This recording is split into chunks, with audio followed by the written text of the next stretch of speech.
मेरे पास है इसका ठोस सबूत। इसके अंदर क्या है, इन्होंने 2012 के अंदर एक केस है, मेरा खुद की सोसाइटी थी, पवन कुमार शर्मा के नाम से मेरे फादर साहब हैं।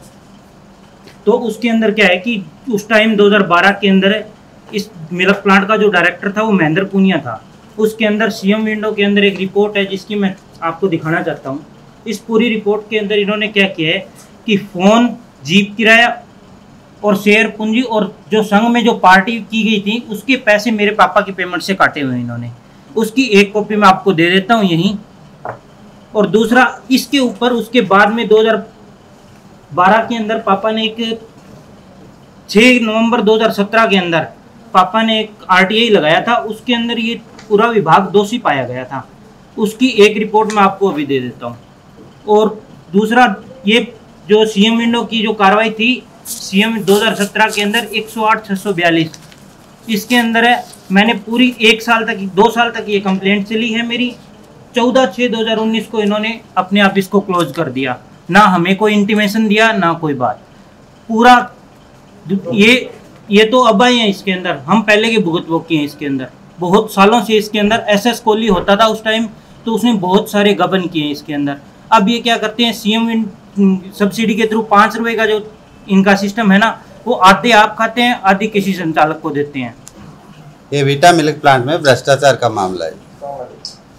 वीटा मिल्क प्लांट में भारी गबन हो रहा है। इसमें प्लांट के अंदर भारी गबन चल रहा है, इसका कोई सुनवाई नहीं हो रही। मैंने बार बार डीसी साहब को, एमडी साहब को, सीओ साहब को, अनिल विज साहब को, कटर साहब को मेल भी भेजी है, सीएम विंडो भी लगा रखी है, आरटीआई भी मांग रखी है। इसके बावजूद भी कोई कार्रवाई नहीं हुई। फिर मैंने एक दिन का धरना रखा।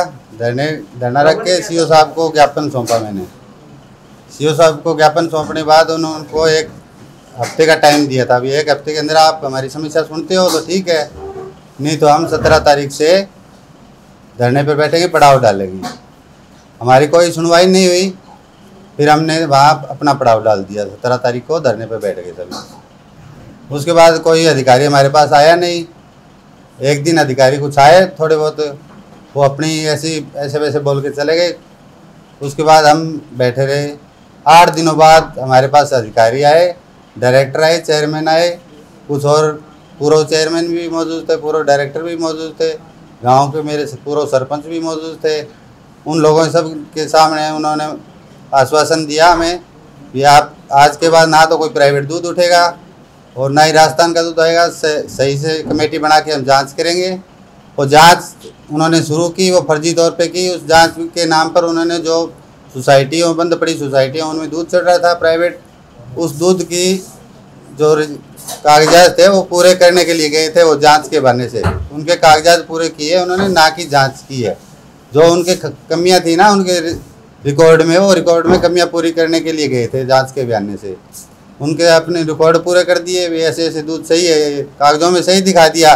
धरातल पर जाके आप देखें तो जिस गांव में सोसाइटी चल रही है वो पूरी सोसाइटियाँ चल नहीं रही है। जिस गांव में, मेरे गांव में 14 सोसाइटी चल रही है और उनमें से सिर्फ 8 सोसाइटी हकीकत में चल रही है। 6 सोसाइटी नाजायज है, उनमें नाजायज दूध चढ़ाया जा रहा है राजस्थान का और प्राइवेट डेयरियों का दूध। जैसे हो गया प्राइवेट सोसाइटी के अंदर दूध चढ़ा दिया, राजस्थान से लेके आए, 5 रुपये सीएम सब्सिडी ये खा गए, उसमें चढ़ा दिया दूध। 5 रुपये सीएम सब्सिडी खा गए। इनकी मिली भगत सेटिंग किए रखते हैं। इनकी सह बगैर कोई सहकारी समिति की हिम्मत नहीं है, ना बीएमसी की ना एमसीसी की हिम्मत है भी ये घपला कर जाए। इन्होंने सह दे रखी है, छूट दे रखी है खुली। आप अगर महीने के 20 लाख कमाओ, 10 हमें दो। शिकायत वगैरह जी सब जगह की है। पहले सीओ साहब से स्टार्ट हुआ हूँ, उसके बाद डीसी साहब को की है, सीटीएम साहब को की है, फिर मैंने सीजीएम साहब को की है, चंडीगढ़ कॉलेज साहब को, एमडी साहब को की है, कटर साहब को, विज साहब को, सबको मेल दी है। उसके बाद मैंने सीएम विंडो भी लगाई है, आरटीआई भी लगाई है। मैं ये चाहता हूँ ये मिल्क प्लांट है, ये जनता का है और जनता ने इसको सींच के बनाया है और ये बचा रहे, जनता के धरोहर है और जनता के लिए बनी रहे।